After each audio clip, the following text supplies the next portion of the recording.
Hi everyone, it's Dasher Dave here again, back for another crafty video. So today I'm going to show you how to make this. So this is another one sheet wonder. Now the inserts obviously aren't part of it.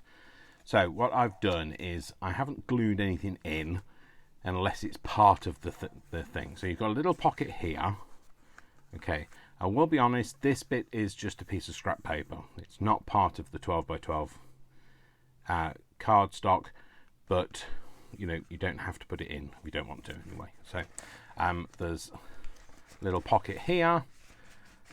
Okay, then we've got, we fold this open, we've got a pocket here, then we've got somewhere to put some extra pieces, so I've just pinned it on because it's not part of the 12 by 12 sheet. The other side we've got somewhere that we can pin something, or you can glue something down or whatever, and then you've got this area that I've just made a little pad to go in, and then we've got this bit that we've just clipped onto, and then of course you've got the back as well. So you've got the back that you can put something else on. So I'll show you how to make this. It's really simple, very easy to do, and not at all taxing in any way. But you know what? I've just spent the last 45 minutes decorating this and absolutely loved it. It's the first time I've done any craft for a long time where I haven't had a video on, and it's just been nice to do it without having the pressure of being on the camera. So anyway, let's just go through and show you how to make this. So what I'm going to do is I'm going to use some 12 by 12 cardstock. This is kind of quite thin. It doesn't have to be thin. This is, oh, it's going to be crafter lunch. No, it doesn't have to be thin. It's just that this is some of the new card that I've picked up. Great for making these kind of things. This does have a little bit of a jagged edge on there. So what I will do is just take that off, because it's got a perforation on this pad, and just like all perforations, it doesn't pull out perfectly. Pull out perfectly on a perforation. Yeah, that. Lots of peas in there. It's a good job I know my Peter Piper picked a peck of pickle pepper. Where's the peck of pickle pepper Peter Piper picked, isn't it? So anyway, so what you're going to do is you're going to take the 12 by 12 and you are going to, first of all, you're going to cut it in half. So just if you have an orientation on your paper, which I don't really think I have, you just want to make sure that you're cutting down the middle of the top to bottom. Okay. So this is 12 by 12 cardstock, so I'm going to cut it in half, and hopefully, oh, you see, this is it. I knew that my trimmer was starting to get a little bit, the blade is starting to get a bit weary. I do need to change the blade in there, but another time for another moment. So another time for another moment, another job for another moment. So that's what I meant. Just going to get rid of that.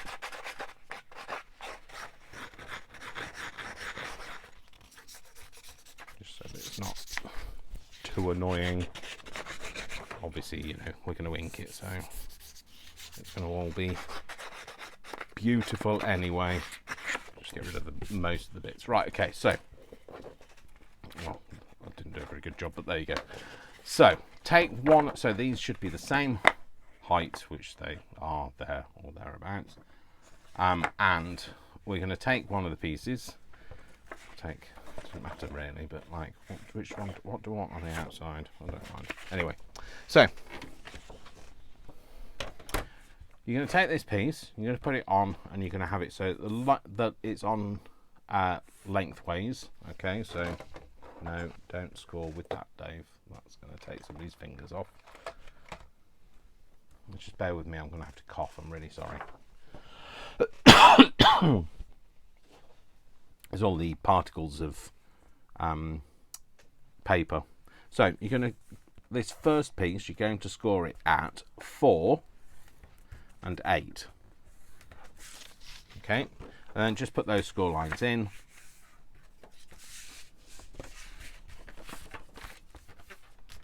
Fine. Okay, then you're going to take the next piece and then you're going to score this at 1/2 inch Yeah.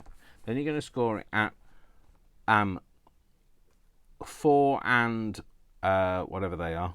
No, 1, 2, 3, 4, 5. 4 and 5/8. Yeah. And then you're going to score at 8.5. So the first one is 1/2 inch. Second one is 4 and 5/8, and the next one is 8.5. And the reason for this panel being just a little bit wider is because this is where everything folds into, and you want to just give it that so it doesn't buckle. You know, when you fold everything in, it doesn't buckle. Okay, so take that away. We don't need that anymore. Put that away. Okay, and then what we're going to do is we're just going to put all of these folds in.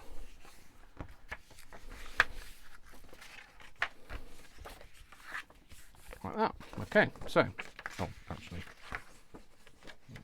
is it the right way up? Oh, yeah, it's the same, it's fine. It doesn't actually have a way up, that's fine. So, what you want to make sure is, with this piece, the one with the 1/2 inch fold on this side, that you have this to the left hand side when you're putting this together. Okay, so, what you're going to do is, sorry, let me just take these. So, you're just going to fold this together like this, and you're going to glue that to there, okay? But before we do that, what we're going to do is we're going to cut this panel to that shape. So if you look inside my sole, no, please don't look inside my sole. So you look inside here, we've got this curve. Now you could either just round it off at the corner, you could leave it square, whatever, but you will need to take just a small amount just off this lead edge. That's just because when it folds into there, it'll get in the way of that. You see how it's making it buckle? It's just going to get in the way of there. Don't worry about my floofy edge. You won't have that. Your blade will probably be working. So what I did was I just rounded it off, and I just went from the bottom, literally just a tiny fraction off that bottom lead edge, and then I just curled it with by eye with a pair of scissors like that. So actually that's actually quite a good cut, because like the last time it was a bit jagged and I had to round it off again. So yeah, so there you go. So look, just taking that little bit, that's very small amount here, just means it no longer gets in the way of that fold. So now what we're going to do is I'm going to leave it folded up like that. I'm going to take this and I'm going to glue it, and what we're going to do is going to use that tab there to glue that in. Okay, so we're just going to put a little bit of glue down this lead edge. Okay, then what I'm going to do is I'm going to just fold that up, butt this up to there, and then fold it round and just press it down and make sure it kind of glues. Now that's the bit that I covered up with that decorative piece, this piece here. Okay, you don't need to, like I say, you know, this, it's not as noticeable. This one I did because it was just a bit more aesthetically pleasing, because it was two pieces of Tim Holtz paper, well, two different sides of a Tim Holtz paper coming together, and you could see it really well. But I'm not going to in this case, because I'm just showing you how to make the actual construction. So now we can open it back out again. Okay, and what we're going to do is we're just going to put glue on this one that we've rounded. We're going to put a bit of glue along the bottom here, and a little bit just up to, like, I don't know, 2.5 inches up, and then we're going to put that down and glue it down like so. And then what we're going to do is, this is the other piece that folds in and creates the other pocket. Now you can either glue it down so it becomes a pocket and it only opens from this side. I left mine open at the top, and at the side you can do whatever you like. Okay, I did just put a thumb notch in it so that people can see that it's a, sorry, there's something stuck to my, I think this is a brand new one. Do you remember my other one that I dropped and it no longer went together again? Don't know whether I've still got that. It's here. I'd had this like 4 weeks, dropped it, and I can't get it to line back up again. I've taken it apart, I've bashed it again, and I can't get it to, so I had to buy myself another one. So it came yesterday, so first time use today. So I just took a little bit of a thumb notch out there. Well, it's a massive thumb if that's a thumb notch. The best thing to do, Dave, is lock it and then it won't happen again. So I'm just going to glue across here. And I'm going to again leave it open at the top. There we go, like that. Okay. So that is basically your one sheet wonder. That is all of that. Now, obviously, I haven't decorated this one. The things that you can do are you can add something to this piece. So you could either put a bit of ribbon on it, you could put something decorative, you could use a bit of waste material. So I've got this, which is some of the, computer paper that you don't see very much anymore. You could put something like that down it. In fact, that looks great. I love that. So I might actually just add that. So don't go to town and think, oh, what am I going to use? I'll like get all creative. Use a bit of scrap paper and it'll look absolutely marvellous. So let's just inky do or inky don't.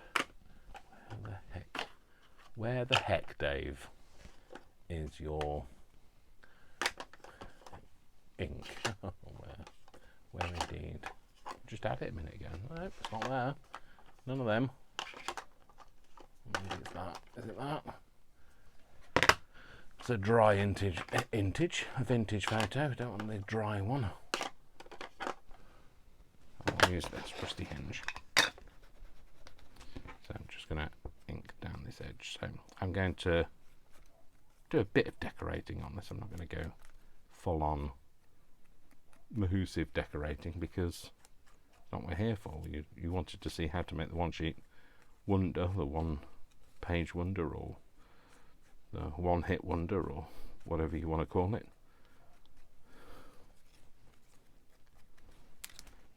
Might just do a slight bit of a floof over that. A floof, that's not the term, Dave. And then we're just going to put that on there. And what I'll do is I'll trim it off with a pair of scissors when I've cut it down, when I've stuck it down. So I'm just going to ink a little bit. So the last time I did it with, I've got my punch that makes that kind of top of a notepad type cut. I'm just going to go and do that.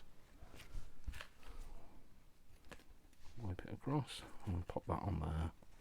No, Dave, at the top, be nice. It would be nice if you did it at the no, Dave, at the top again. Come on. The game is to be played. Okay, there we go. In fact, actually, not even going to cut it. I am just literally going to go done, and then just ink the very tip of that. So just put a bit of ink around the whole thing as well, and you don't see that hideous edge that my trimmer wants to cut these days. I will change the blade. Like I say, I should have done it off camera, but before I started. But like I've said before, that would require me to have a brain, and I don't have one of those. They were all out when I was waiting in the queue. So I'm all out of love. I'm so in love with that. No, Dave, please don't sing. The lovely people aren't here for your singing. Well, I hope you're not, because I can't. So, can't sing, won't sing. Well, can't sing, will sing. That's the problem. So obviously the other things that you could do with this is you could, of course, round the corners of each of the pages if you wanted to. I could have actually inked that before I stuck it down as well. But you can, whereas I didn't. The same with this, could have done this, but I didn't. So we'll make do with what we've got. I know this is quite orangey with the blue, but I don't mind it. I don't mind it, you might. So but yeah, so the other thing is you could just maybe like round this corner. So just put that on there. In fact, I'll go for a really nice deep curve to that. Just ink over that. You could do the same for these ones. In fact, I will.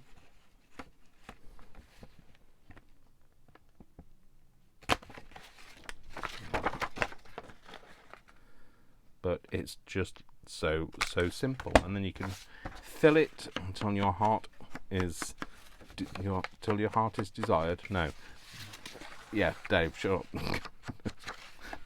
Shut up, Dave. We can't actually end that. Your heart felt. Well, yeah, your heart's desired. Yeah, that one. Anyway, Dave, shut up. There we go. So, anyway. So that's the only thing, is it's just that bit, and then when you fold it up, you can fold it however you want to fold it. Obviously, you could fold it so that folds in and that folds over, and then that closes. I like it so that folds in, that folds over, and that's like an alternate, and then that's it. So that's basically your very simple one sheet wonder. Now, I'm not saying that nobody's ever made it before, because they probably have, and I've probably seen it somewhere. I saw it on I have seen it somewhere. I saw it on Pinterest and just basically reverse engineered it. Pinterest is my go-to place. Try not to watch too many videos, because otherwise I end up with like their narrative in my head, and then I struggle with all of that. So yeah, so there we go. So like I say, really simple to make. I put this extra pocket on. That's not a pocket, but you could put a pocket on the front. You've obviously got then all of these things, and I could, of course, then glue all of these down now that you've seen them. So this is just a library pocket. It's actually one that I bought, but like you can make them quite easily. In fact, I've made them before, so in one of my videos. So anyway, yeah, I hope you enjoyed that. Hope that's something you might give a go of. I just clipped mine together. You could, of course, put like a page band around it. You could put Velcro dot on so that it opens like that. You could put a magnet on it. You could, tie it with a bit of ribbon. You could tie a yellow ribbon around an old oak tree if you like. That's if you still want me, anyway. So anyway. On that note, I shall love you and leave you. So thank you very much for watching. I know it was a nice, short and sweet one today. You have to have me in moderation, otherwise I can get a bit much. I can get a bit much for me, so like I know I can get a bit much for you. All right then, folks. Thanks very much for watching. Don't forget, my name is Dr. Dave, and you know what I'm going to say. I love you all without exception until you give me a reason not to. So don't give me a reason not to. And I'll see you all in the next video. Take care, folks. Lots of love. See you soon. Bye. Bye. Bye.